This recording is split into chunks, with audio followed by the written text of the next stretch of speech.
Hello. Oh no, it's Ryan and me again. We're back. Yeah. I'm like an almost permanent co-host at this point. Isn't that crazy? It is, isn't it? It's like I'm an almost permanent host. Oh wait, Oh shit. Yeah. about Well. that. Yeah. Well. Well. Welcome to the Immaterial Gamers Podcast. I'm Ryan. That's Duncan, and below is our special guest, Vampire Survivors. Oh yes, is that Darius? Yeah. Oh, Yeah, our third guest is Darius. ta-da!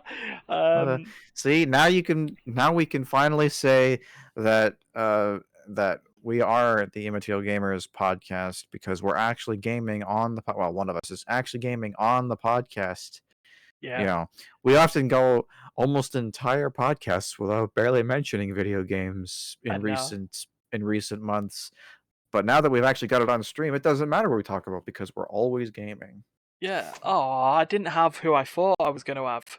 I was going to cheat the way that we could do Vampire Survivors on this. Is there is one of the characters on this list of like players that I've got is a tree. A tree. A tree. And literally it doesn't move because it's a tree. But I need to unlock it. And what's the secret for it? Tree powers active, of course. Bone. So You yeah, I'm couldn't gonna. you couldn't you couldn't schedule this if you tried. No. You know what? It's a secret. I can unlock the I'll unlock the tree. And then I'm technically playing Vampire Survivors while we're playing. Actually, I'm not going to. I'm actually going to play properly. While Duncan's having a week, just as his talk, I've had a bit of a week. Just been getting on with stuff. Ryan, they need me. It's fucking, I don't know what to tell you, man. As you sit down, you think you're good, and Yeah. mom brings home 50 kilograms of dog food, and it's just like I don't know what to do.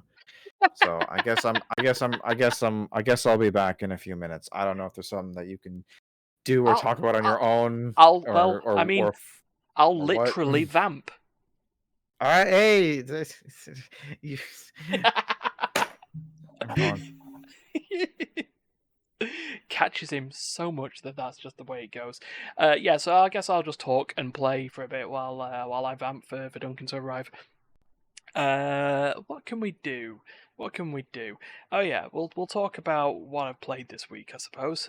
Guild Wars 2, and lots of it. I don't know how to do this now. This is good. This is much more for viewing than it is for listening. If this comes up, this is gonna be tough. I still need to unlock stuff in the dairy plant as well. So just assume I will try, and if you're listening to this, I will try and paint an audio picture while I'm playing here. Let's go.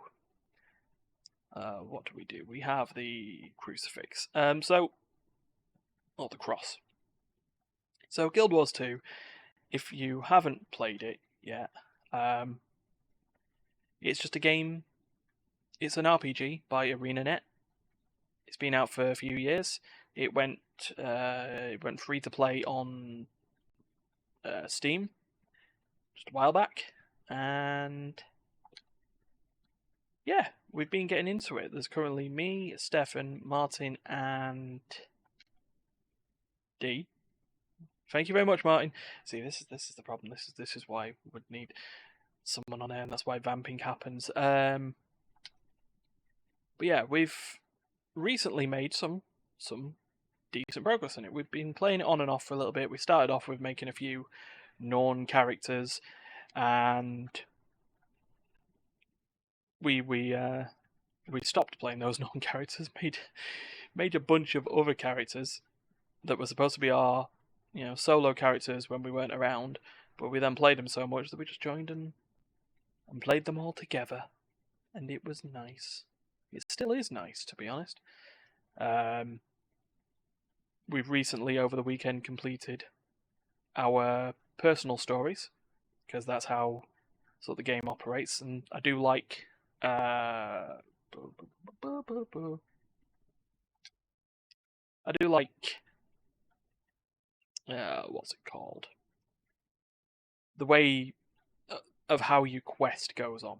So your personal story really goes like any other questing in any MMO, you know, collect bear asses, usual thing. But it has your personal story to it, and choices that you make do change how. Well, certain choices will change which way you get round to completing your quests. So you can choose to, sometimes you'll get a choice of either taking a stealthy option or a, balls to the wall, I'm gonna go in guns blazing option, and that'll change the following quest. But it will all usually line up to you doing the same sort of ending. And recently we got to the level 80 quests, so the end of the base game's personal story. And my god, it was an absolute hassle. An absolute hassle. The thing about a game that's been going for, let's say, nearly 10 years now, and having AI problems is I don't know, I'll probably just say that's the most optimistic way of saying it, the lightest way of saying it, is, something that needs fixing, really. But if it hasn't been fixed in 9 years, when's it going to get fixed? In the way that like the last battles that happen during the game are on an airship, and undead enemies will constantly spawn on the airship until you complete certain objectives, and you're supposed to have, note I say supposed, to have AI allies come and help you fight off these undead hordes while you get on with the task of aiming a cannon at a giant and pushing the deflect shield button at the right time. Again, this is while enemies are constantly attacking you. And then it just gets to the point the AI just bumble around the ship. Nothing happens. They don't do anything. They just sit there, get caught in geometry. And it made mine and Martin's and Dee's trip to complete the last quest an absolute ball ache, and Duncan's returned. Hello. So, did you survive the vampires, or are the vampires trying to survive? I don't actually know. No, the game makes a point. It's called Vampire Survivors, and it makes a point in its teaser trailer that there are 0 vampires in the game. So we don't know if they've been surviving vampires or if they got rid of them, which is funny because the little of the lore that's in there is that they are a vampire hunting family. So they're hunting a vampire that isn't there. It's fun. Well, but, there's people who hunt ghosts, but yeah. Yeah, they also don't exist, do they? So it does. You'd think it would be a major tripping point in the business enterprise. Turns out, no, not at all. No, that's true. But yeah, I was just finishing off talking about Guild Wars 2, and its little AI issues. That even though they are issues, still, we're still enjoying the game. It's like we were just talking about AI bumbling around on your last personal story mission, when they should be, helping you fight. They're just getting caught on the side of an airship. It's like, oh, this is a lovely pane of glass. I could just walk through the door, but I'm just going to walk through this lovely pane of glass. I mean, come on, anytime. Well, but video games are hard, I mean, yeah, that's true. Have you ever made one? It's I tried. It's not easy. I tried. I sucked at it. That's why I dropped out of university. Rip. Yeah. I wish I dropped out of university. Oof.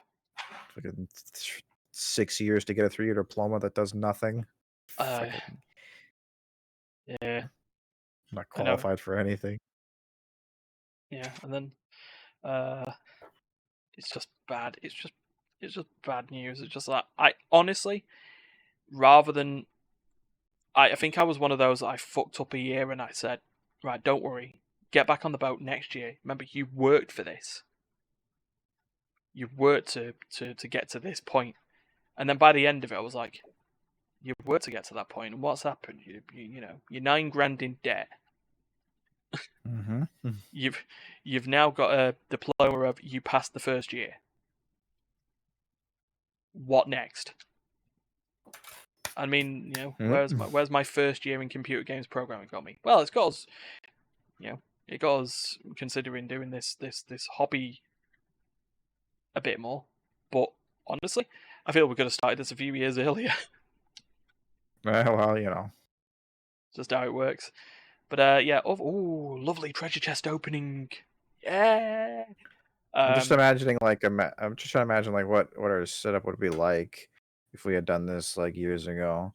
You know, and just because once we made the move to live streaming through Discord, it's like that we never went back. You know, I remember those awkward first few years where we where we did had to the sync everything up. podcast.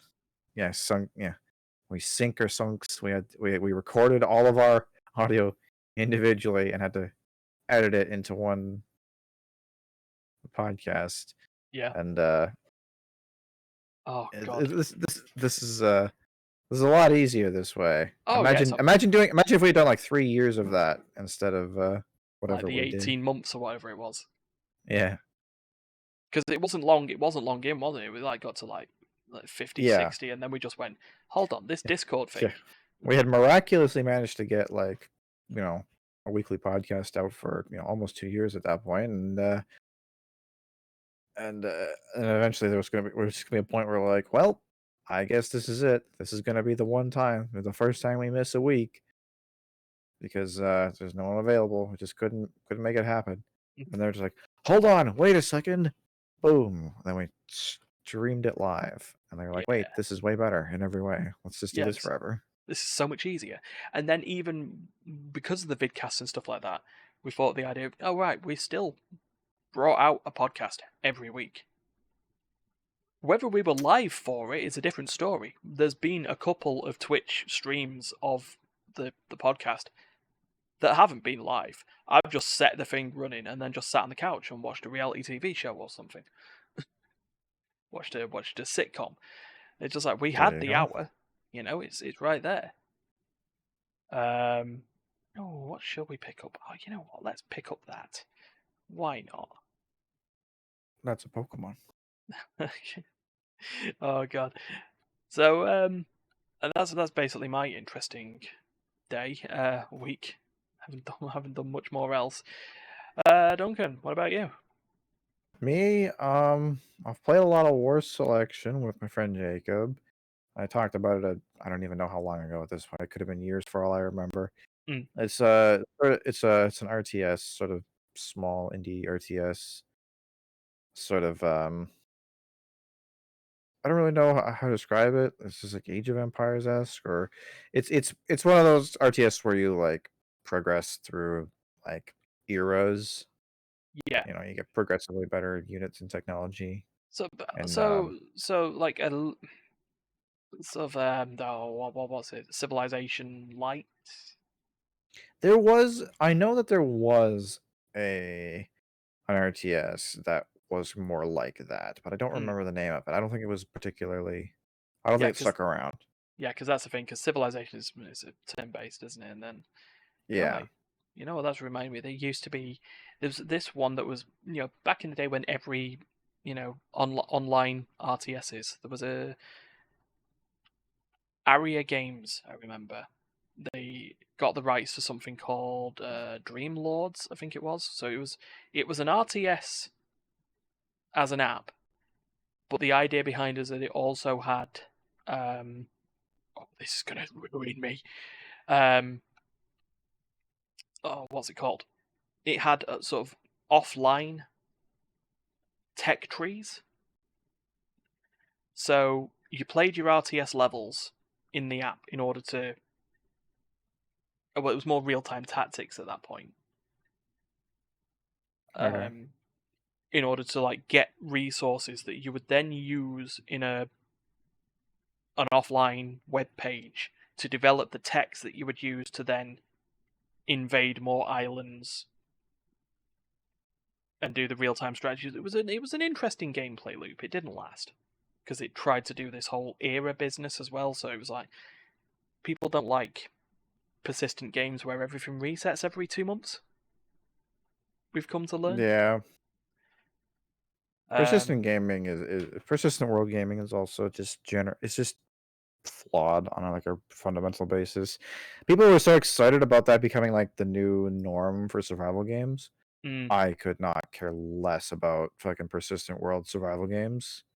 yeah. It's just especially like you play that shit with like friends, cool, whatever, awesome. You play that game on like just random servers with random people, you may as well just shoot yourself in the foot with like a spiked dart. Like you'd have more fun learning about the antidotes for whatever poison you just injected yourself with. Honestly, it's awful. Like it's like there is no point in going to sleep if you're going to play a survival game with a persistent world. There is no point in wasting your time going to sleep, because the moment you go to sleep, some asshole in like China or Korea or the Middle East, somewhere in a time zone that's completely opposite to yours, is going to just come in, ruin everything you know and love. Yeah. And you're going to wake up, you have no resources, you're dead, all your whatever is gone. Mm-hmm. And congratulations, you just wasted your entire yesterday. Yeah, and then you'll sit there and you'll go for the sunk cost. You've just like, I've played this game long enough now, I'll just rebuild it. And then guess who comes back again? 24 hours later, once your protections ran off. Same guy. Yep. It's like, oh, sweet. I can use this guy to get free resources. You're like, fuck off, leave me alone. But anyway, war selection. Sorry, I kind of hijacked That's okay. it. That's okay. I could have easily segued that conversation into something about Ark, but that's fine. War selection is it's a whole thing. It's an okay game. It's one of those things where it's like you can tell that it was made by a company that had a lot less money than Blizzard had. Yeah. Because every RTS ever made was made by a company that had less money than Blizzard. And no one's ever quite done it like they did. No one's ever quite remade that formula, especially when it comes to StarCraft 2. Playing other RTSs, both older and contemporary, really makes me appreciate just how technologically well put together StarCraft 2 is as an RTS. Just things you completely take for granted, like pathing is a big deal in RTSs.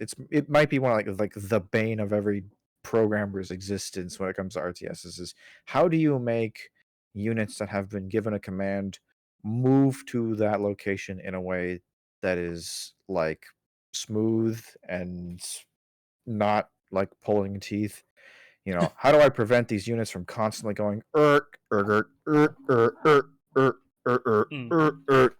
every corner, around every obstacle that gets in their way?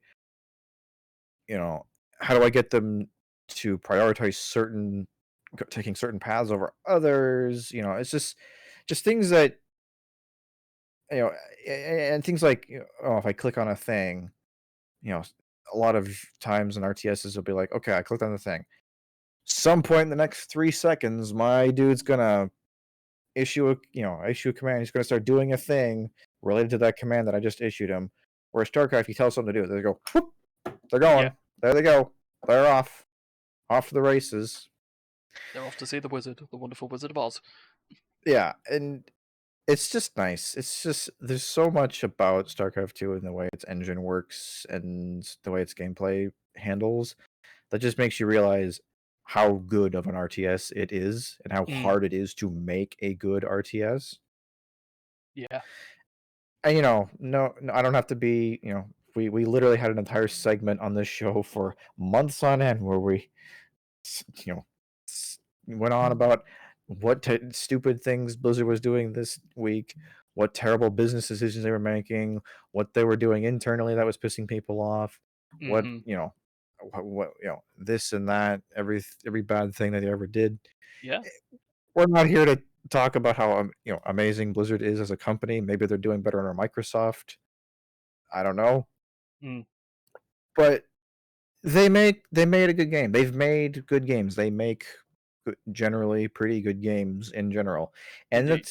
it's the hardest part to get away from as far as they are as a company. It's like they're you know a lot of rich a lot of big corporations, they get bad at doing the thing that they got famous for after a few years or a couple decades. Yeah. You Eventually, know, the goodwill gets traded in.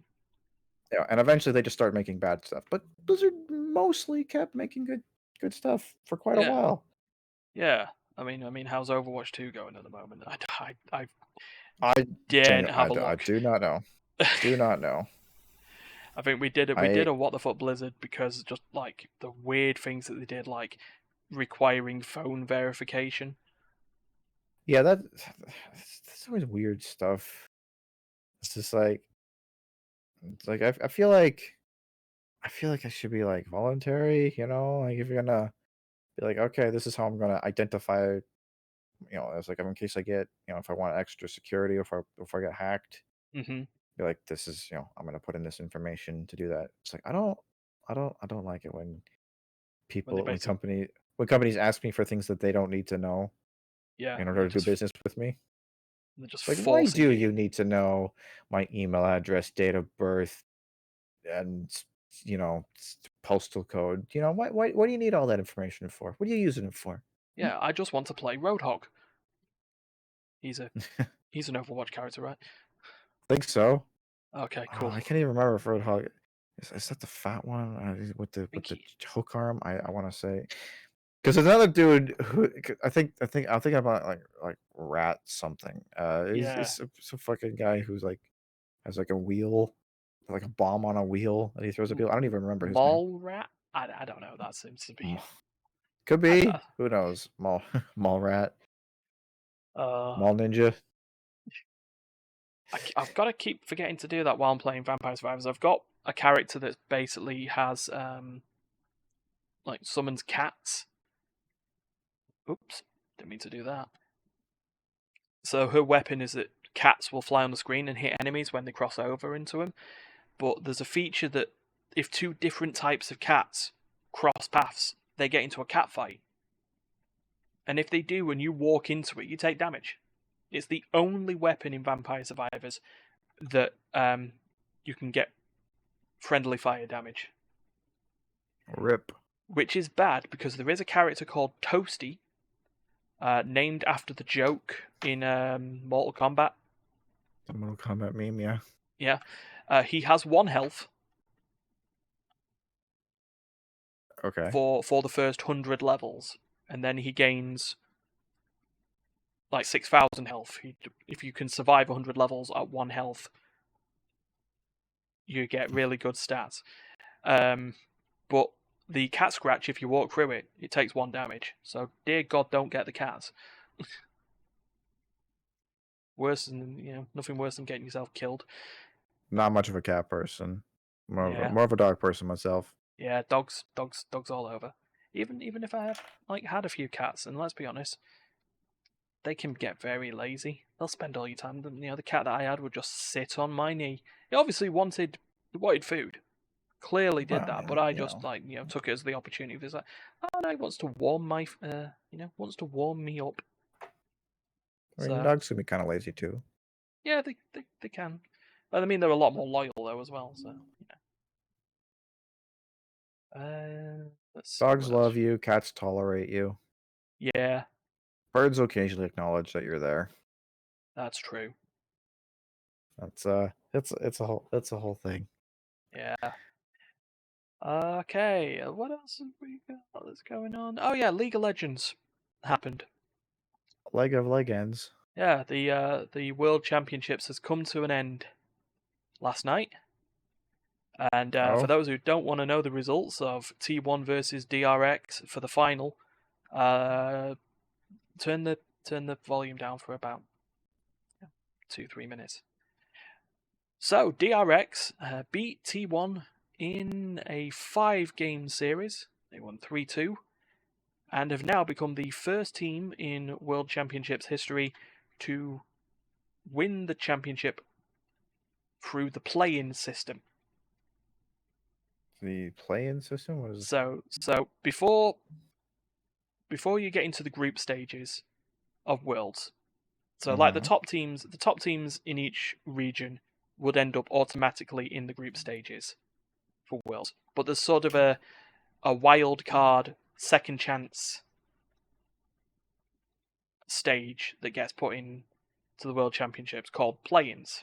And that happens to the teams, generally the major regions that finished third, and what they call the wild card regions, so the non-major regions like Brazil and Oceania and stuff like that. So DRX finished third in whatever region they were in. Oh god, LCK, Korea, I think. So they had to go through play-ins before they could get through to the group stages. I don't want to say Worlds proper because I feel that's a bit of an insult in that sort of sense. Play-ins is Worlds. It's just, it's just a gauntlet, an extra hurdle that you've got to get through to prove your worth. And DRX are now the first team to have done that, which means they've played, let's say, so double round robin, so that's 6 games. They then drew in a thing, so they had to do a best of 5 tiebreaker. Then they had to do the group stage, which is another 6 games. So they basically played a damn load of games. Well, when you want to be the best like no one ever was, you better play a lot of damn games. Yeah, but they've gone through, and it's, man, it was I heard it was a very good series. There were steals and shocks and stuff like that. My main problem was, though, that the first game started at 1 o'clock in the morning, so there was absolutely no chance I was staying up for that because America and time zones. And I understand they've set the time zones up for 2 things. 1, for the fact that it's being hosted in America, and 2, to get the best viewership possible. And the biggest viewership in the world for League is Asia. It just is. Yeah, that makes sense. Yeah, and absolutely understand that. Viewership apparently was down this year compared to it, but there's another reason for that, and it's not what people want to keep claiming it is, which is League of Legends is not popular anymore. No, it's a much simpler reason. This is the first Worlds since coronavirus has got under control. Well, yeah. Since it's more become endemic as opposed to a pandemic. Yeah, it's more. It's like the actual number of people that getting sick and dying isn't really, that much lower. It's more just a matter of we've kind of accepted it's like, it's kind of it basically won. Yeah. It beat us. Yeah. It's basically become that living roommate that you tried to get rid of, but then you've just turned around. It just turned into the flu. Wait, it's just wait. Well, it just Hold changes so much so fast, and it's so far spread. Yeah, let me pause this game just to try and respond to Martin. Martin, you're not. No.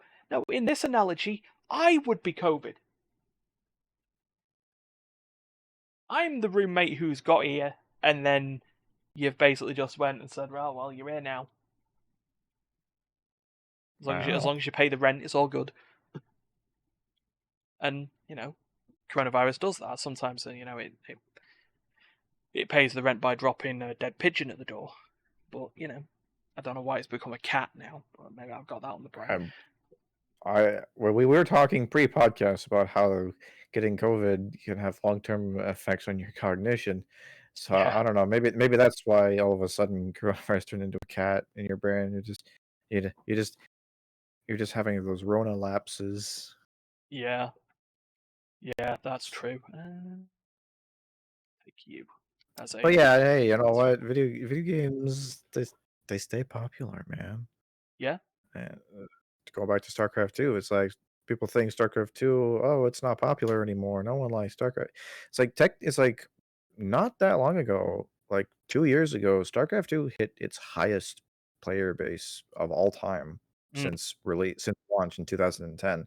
It's like StarCraft 2 is still extremely popular. It's yeah, still played constantly by a lot of people.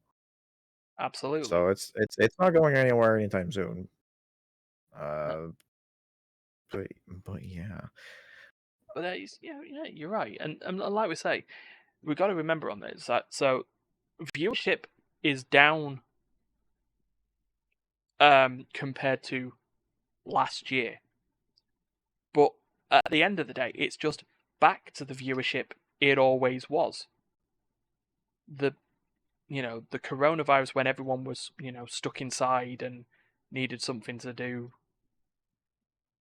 sort of business as just was an anomaly that a lot of places and businesses shouldn't be using as a thing. It's like, oh yeah, Oh yeah, congratulations, no, you people stayed at really home and microtransactions have gone up, and it's yeah, like, you cannot compare the last 2 years to any normal economic situation that has happened within the last I would go as far as to say century, but yeah, that might not be an exaggeration. no, Like, I would agree it's with you on pretty, it. you know? Like, I would say, like, the world wars may have had a similar effect, but, Hmm. like, again, it really is of that caliber, like, to the extent that it changed the way businesses worked and how some businesses collapsed, Hmm. like, like a poorly put together souffle. Others flourished dramatically in ways that surprised even them. Yeah, I mean, let's It's think of it this way. Look, what's our modern day thing on this? Zoom video conferencing. yes, man. Hey, that definitely picked up a lot. Yeah. I've already had 2 or 3 Zooms just on my job hunt, which Hmm. never did that before. Yeah. The sort of whole idea of, you know, just um being able to do stuff remotely is just a massive thing, and that goes for everything from business meetings to GP appointments. It's just a whole sort of it's changed, and maybe we need it. It's a bit weird. It's a bit weird to say thank you very much, coronavirus, for streamlining how we should be doing meetings, but you know that's just how it is. But yeah, League can they can have another successful year on the cards. I'm a little bit concerned that they may end up now. There was a discussion before the finals about changing the format to how the elimination tournament works. Hey, look, it's a sapphire. Um, Dun, dun, dun, dun. dun, dun, dun. But yeah, just this whole idea of, oh yeah, we're going to change the format now, and people for some reason I don't know why. I don't know why. Call me one of those weirdos, but I don't see the need for double elimination in a tournament. When once you got past your group stages, there seems to be this weird addiction to we need to see our teams play more. So put double elimination in, you cowards. It's like you want to see your teams play more. Cheer them on so they win the games that they've got.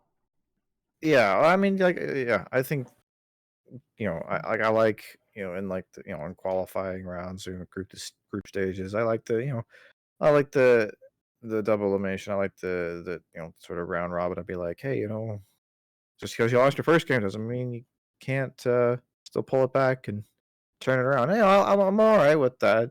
But yeah, once you get to like your finals, like you know, round of 16 or whatever, it's like we're do your like best of whatever. But yeah, single elimination. You've played hundreds of games this week, probably. Hmm. It's like you've had plenty of time to get yourself straightened out. If you're not on top of your game today, that's just the rub. You're out. Yeah, that's on you, bro. Yep. And that's my personal sort of feeling of it. I mean, I say this Because what I think about the group stage phase is that it kind of helps you get the players a sense of like what the tournament meta is going to be. Because the things that players and pro players do in tournaments is not always going to be what it's like on the ladder. It's people will do way different, behave very differently when they're when thousands of dollars are on the line and thousands of people are watching. It just fundamentally changes the way you behave and the way you think about things. Yeah, absolutely. So give people a couple of games to get a feel for what people are going to be like during the tournament, and beyond that, no no holds barred. Indeed.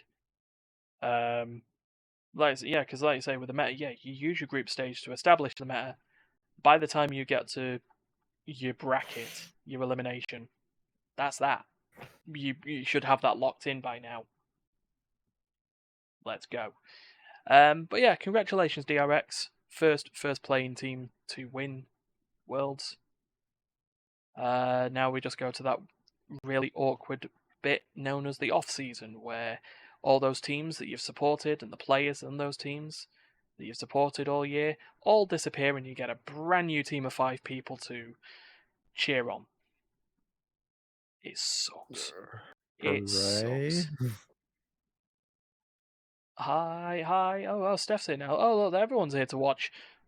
Everyone's here. Hi, Steph. How's Canada?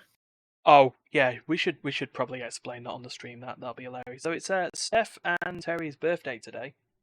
It is. Happy birthday, fellas. I already said them happy birthdays on phone, so this is not my first time. I sent the happy birthday yesterday. I just went ahead of time. You sent it back in time from the future, did you? Yeah, I pulled a Doc Brown. I hit 88 miles an hour in this bitch, and then he went back 5 hours and said, "Hey, happy birthday." Yeah. So Steph and the idea there, Steph's plan to welcome himself into to Canada and to Terry this year went off mostly without a hitch, I would say, from Sapphire's Facebook video that I saw, which was sort of hilarious. Give me the deets. I didn't see it. So the idea behind it is that Steph and Sapphire were planning a situation to surprise Terry that Steph had arrived. Usually by getting Terry to sort of... I think the idea was to try and get Terry to do something outside, or to set something up so that when Terry came back in, Steph would just be sat there on the couch, just like, hi. Which, that would be exactly how he would do it too. Yeah. Just be in there, just like, yo, how's it going? I just thought I'd turn up. And how did that end? Oh, Sapphire cleaned. Canada over UK. Well, there have been polls. Polls have been taken. There are committees who would actually be inclined to agree with that sentiment. Yeah. Not necessarily gonna make that bold of a claim, but I will. Canada's okay, I guess. Yeah, I guess. Yeah, you know what? Let's get that. I'm talking Sapphire and Terry moved to the UK. How's that working out for you, Steph? I mean, from what I can see with Terry's response already, I feel that's going to be a tough. Moving to challenge. The UK is like what? It's like I thought the plan was that you were supposed to move to Canada, Steph. Where's that? Where's that plan gone? No, I know what Steph's actual plan is there. He wants everyone from Canada to move over to the UK and then him to move over to Canada. It'd be like it's just like in Minecraft, we all Steph builds a house, we all move into Steph's house, and then Steph moves out of his house. Yeah. You see, the thing is, Steph's already built that second house because he knows it's coming. He splits his work time between the two, building the two houses. He's not even finished the first house. He's already laying the foundation for the new one. Yeah. It's like, this is my main house. This is my backup house for when I get bored of the main house / when people move into my main house. Oh dear, I am having a bad game. Oh, I'm having a bad game. Oh, you know, I was telling you about getting killed by friendly fire. Cat scratched me.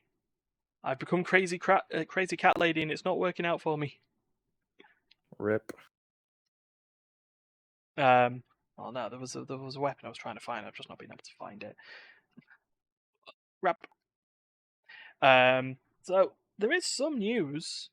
While this chest is opening, I guess I'll pull up a news story and just see where this goes. Here we go. I don't know. I don't know if text color or like names are like randomly generated in a chat box, but if they are, why would we get 3 different shades of green for all the names in the chat? It's just like, So the first time you enter a Twitch chat, a color is randomly generated, but you can choose your color after the fact.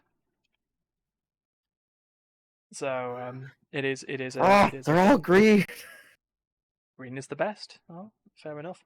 So yeah, this Green story is come mid. up.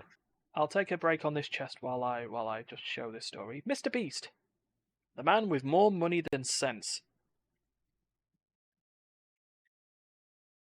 And then Oh, people who get by more League of of his money. Legends. So. Yeah. So it's Game Rant story. Mr. Beast, like Duncan just said, is looking to buy a LOL team. Now, this is a slight problem. It would really be based on the region that he wants to buy this LOL team, because some regions would be a guaranteed pop, and the others would be a guaranteed flop. But it is looking, according to this article, that he is having an intention of purchasing a North American team, so the LCS. Now, Go fig. Yeah, it's like, I mean, if he wants to just set the money on fire, I mean, he could just fucking. yes.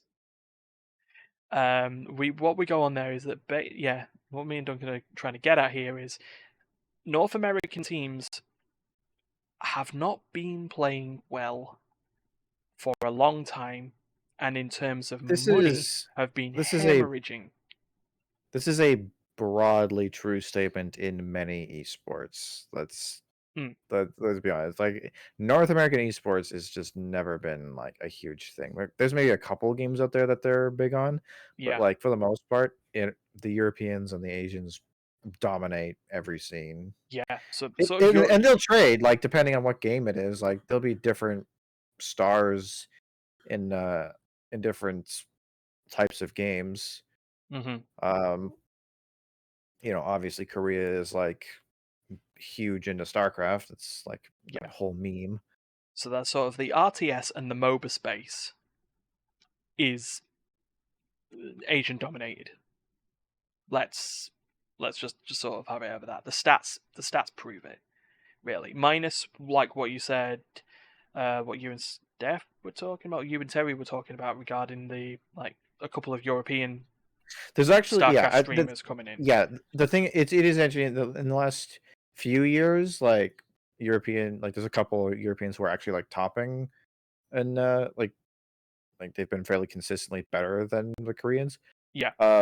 So like the top 2 players, I would say right now, 2 to 3, because they depending, year over year they change of how well they're doing in their points. But I'd say that between the either top 2 or 3 players are actually European right now in the StarCraft scene. Yeah. But it is worth noting that by a wide margin, there is no country on Earth that has anywhere near the total amount of professional StarCraft players than Korea. Like, like there's like one Finnish dude and one Italian dude and like a couple German dudes in the top 10. And But like then the rest of and that is pretty much the rest of the top 50, with like a couple exceptions, are all Koreans. yeah. All of So them. the sort of Ed Sheeraning that shit. It's just like, so let's be honest. So there's a couple of, it's just a weird busted analogy here that I'm going with, but the top 10 in the music charts, Corona you've got laps.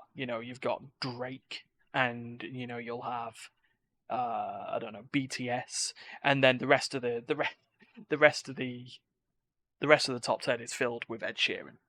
Let's go with that. I say that, but that has actually happened in the UK. In the UK top 20, there was a Well, situation where 13 of the 20 songs were Ed Sheeran singles. didn't I mean Taylor Swift just had an album come out that apparently like ate the top 10 alive. Yeah, yeah, that's Just also happened. It's just like all Taylor Swift. It's like, man, it happens sometimes, I guess. all Taylor Swift all the time. What were we talking Um, about? but we were Games, talking about Mr. esports. Beast and his making. Mr. Beast, that's the one. Yeah, wow. Well, we've gone a couple left turns since then. Yeah, look, let's think of it this way. Like I was, where I was at. The problem with the LCS at the moment is that their best players are imports from other regions. Yeah, that was actually a big thing in StarCraft, actually. Mm. For a while, in like the mid 2010s, there was a problem where like all of the people who were sort of like like B tier and C tier, like Korean players, people Hmm. who would be able to beat pretty much anyone in the other regions on on a half decent day, but who would never really be realistically in the running for like a top 10 placement within Korea. Yeah. They all started like migrating to other regions because like your whatever like region you whatever like regional finals that you could play for was based on residency. It wasn't based on citizenship. Yes. And so they all migrated to the European and North American regions. And so like you would have, the top 16 players in North America doing their global finals, and 15 of them would be Korean. Oh God. And like they like to the like and full on like they need translators, like they don't speak hardly a word of whatever native language there is local there. Hmm. And they made a rule, I think, at some point in the mid 2010s where they were like, yeah, it needs to be based on citizenship.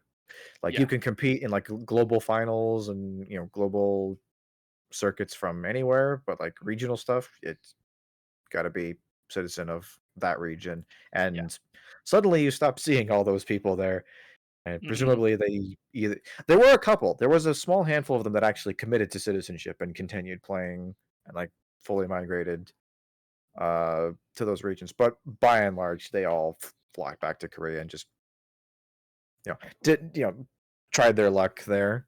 Yeah. So just go back in, and But God, yeah, yeah. and North America, yeah, not world renowned for its esports scene.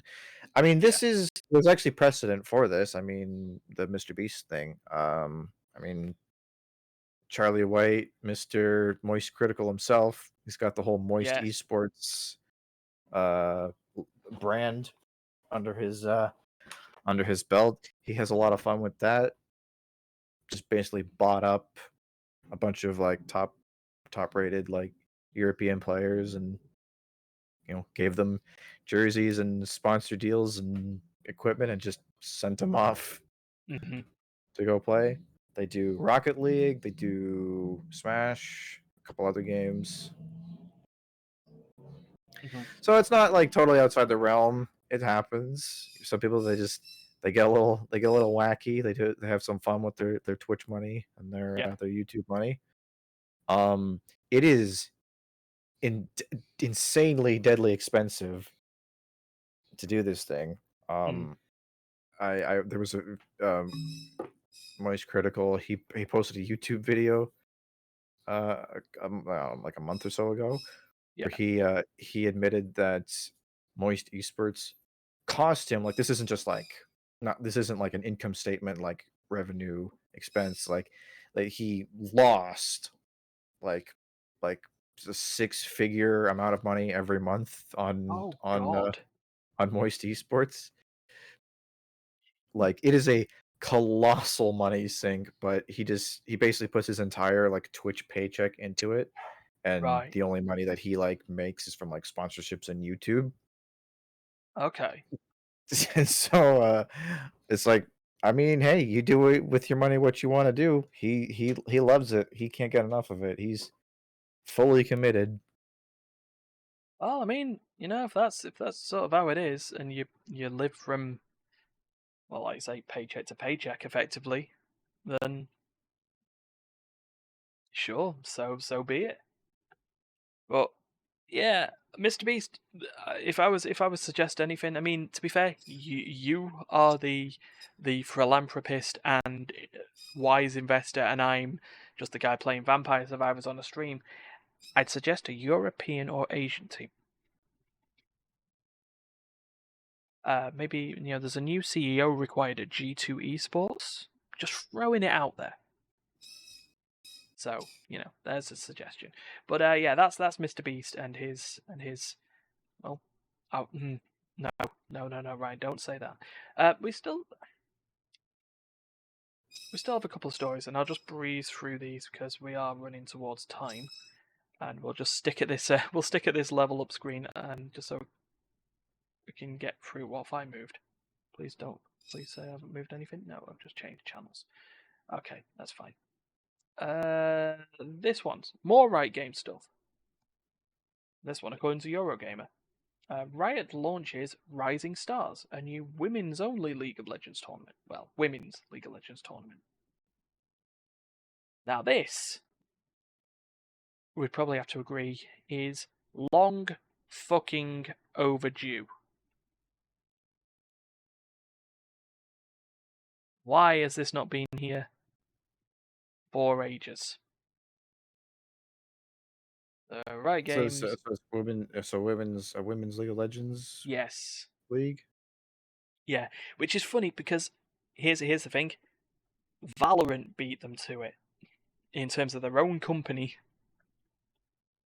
and stuff. Valorant recently, I mean, to be fair, only over the past couple of months, mind, but they recently launched VCT Game Changers. So it's a female non-binary tournament for Valorant pro play, and reception is very good. Because at the end of the day, high-level Valorant play is high-level Valorant play, regardless of who is performing during it. And I mean, hey, I think I think it's good to have, the two different leagues. I mean, yeah, at the end of the day, like,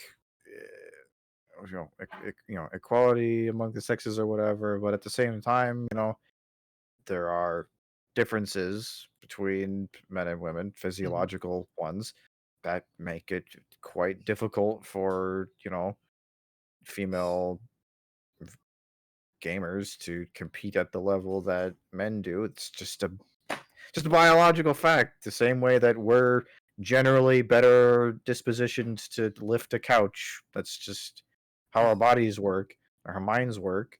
mm-hmm. Uh, and it sucks that like an ungendered and unsexed league basically makes it so that like the number one woman player is like number 99 in the world. Mm-hmm. It's just like they're just as enthusiastic, they put in just as much time, they just have certain things going against them that they Yeah, they don't really have a way to compete fairly. So hey, it's what's we do it in regular sports. We have men's and women's leagues. mm-hmm. So Well, that's the thing. make it more of a thing in esports. Yeah, we should have that. If like you say, if again, this all comes down to it. If they want to be like traditional sports, that's there. They should Yeah, join in regards to it. and I would generally say like it's not as it may not be the difference between like the world's best female Call of Duty player might not be quite as pronounced as the difference between yeah, if you're like the world's best Call of Duty player, the best male and female, uh, might not be quite as pronounced as a difference between like the world's best male, I don't know, football player Hmm. or basketball player. Yeah. So it's like it'd probably be closer. Hmm. But You know, you know. you wouldn't have to like what I'm saying is like you wouldn't feel like you were getting some kind of like inferior version Mm. necessarily. It's just women. It's like to the average player, it's like I mean these people would still beat the shit out of me. Oh you yeah, know, these on a bad day, they would shit on us. I'm Like, pretty sure the 95th best female League of Legends player in the world could still beat me with one hand using only a keyboard and like a keyboard and like maybe like a those keyboards that got like the little like nubbin in the middle for like mouse oh god, work. the old touchpad keyboards with the yeah Yeah, the one of those and a keyboard, one hand, and I bet they can beat me. yeah they like yeah they beat us with a fucking touchpad, a rollerball. So hey, no, get get the women's their league Yeah, their league of legend yeah, their own get their League legendary of league. Legends. You know, get it going, get Rising Stars going. Absolutely. Between that and Game Changers, it's long overdue. We're looking forward to it. And I'd absolutely love to see sort of maybe worlds spread to different more players, basically more players, more league. We'll just get it going. So on this Yeah, weird almost League of Legends news focused podcast, I think maybe we should look at wrapping up and getting it done. yeah, we could do that if that's what we're inclined to do. Yeah, I mean there is a story about John Wick there, but it's basically Lionsgate basically wanting control of everything, and they're saying they're looking for a time that they could get a AAA John Wick game. How about this? Maybe I've helped to promote the indie John Wick game that's been out for a couple of years already. John Wick Hex, Biffle Games. Promote that. That's my small opinion. That's just Yo, me. Ryan, what are you talking? All right, Just I'll shush. I'll shush. Should we do the wrap triple up? A, Ryan. You can't beat triple A. There's no more letters than that. There's 25 other letters of the alphabet. Okay, I'll shush. It's okay. Right, let's wrap this up then. Thank you very much for watching this podcast. We got there. We did it. We It made felt it like a happen. very strange podcast. Felt like a barely lucid, just kind of. It felt kind of loose, just kind of like Yeah. we're gonna talk about this today, or whatever. Well, I mean, to be fair, we did say we were going to make these podcasts looser. Maybe this one went very loose, but yeah, we just went wacky waving inflatable arm tube man. Wacky waving a flailing tube man. Wacky waving a flailing tube man. Yeah. So there's that. But yeah, if you enjoyed what you heard and listened to, please follow us so you can listen and watch more of it. All our podcasts are available wherever podcasts are served in audio form. The VOD for this live cast will be available on Thursday, along with said audio, and we stream most of the week. So you should check us out and give us a follow from there. Schedule on that regard. I am playing more Immortality on Monday because I want to finish the damn game. Let me finish the damn game. I haven't done any solo streaming in ages. I should do some more of that. Yeah, you should have a Been look. I was really enjoying that game that you were playing, the Fire Emblem like one. Yeah, Symphony of War. Yeah, I might Symphony get of back into War. that possibly. Yeah, that was cool. So keep an eye out on the Twitter and the Twitch, and when we go live with stuff, because not all the streams are on schedule. Sometimes we wake up one day and just think, I feel like a stream. And Sometimes you never yeah, know. You should really. What you should do is that you should actually just monitor our Twitch channel 24/7, just because time zone differences, right? yeah, Just have an eye on our Twitch channel at all times. Never look away mhm, because we could just surprise you with a stream at any moment. yeah, yeah. And also, Teamfight Thursdays back on. I think we're going to bring back the Wheel of Traits and Origins. It went well last time. Don't see why it can't go well this time. Sure, sounds good. Friday evening at some point will be a play session. This week. Last week we didn't do it because it was me, and I felt like playing more Vampire Survivors, and then I thought, you know what? I'll actually catch up on Guild Wars instead. And role playing Nottingham games over the weekend is the scheduled stuff. Like I say, like Duncan said, 24 hours a day. Keep watching. In fact, we're about to go offline now, but stay tuned. You never know. Yeah, you never know. All right, so from us too, have a good night. We're like reverse Big Brother. Yeah, You know, yeah. Big Brother you is should not. watch us at all times. Not we don't watch you. Yeah, yeah. Perfect. Perfect. Right, let's do it. We'll see you next week. Toodaloo. Bye.